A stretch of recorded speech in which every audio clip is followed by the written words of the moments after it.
আমি 4 ঘন্টার জন্য হারিয়ে গেছিলাম আমাদের ছোট মার্কেটে। মঙ্গলবার করে এখানে খুব বড় হাট, এই হাটটা নাকি খুব প্রাচীন। এই দেখো ভাই কি হলো, আমি ঠিক করলাম বসুনা থেকে প্রথমে ঘুরে ভালো করে। জানি আওয়াজটা হয়তো কেমন শুনতে লাগছে, বাট তাও তোমরা শুনো। প্রথমে ফল মার্কেট, কাপড় মার্কেট, সবজি মার্কেট, সব জায়গায় ঘুরে। এখানকার ক্রাউডটা আলাদা, পুরো একদম সেই। হাটের মধ্যে থাকে ইমোশন, যেগুলো আগে হয়তো আমি শুনেছি ঠাকুমা দাদুদের কাছে।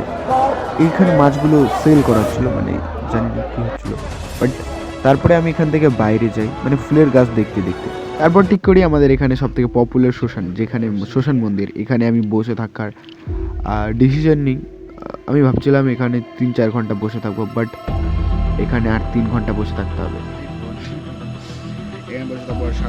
আর এখানকার মানুষগুলো আমাকে দেখছিল, আর এখানে যা বড় বড় বলবো। সূর্য মামু ডুবে গেলেই আমি চলে যাবো এখান থেকে। 49 মিনিট থাকতে হবে, তারপরে বাড়ি, তারপরে চ্যালেঞ্জ কমপ্লিট।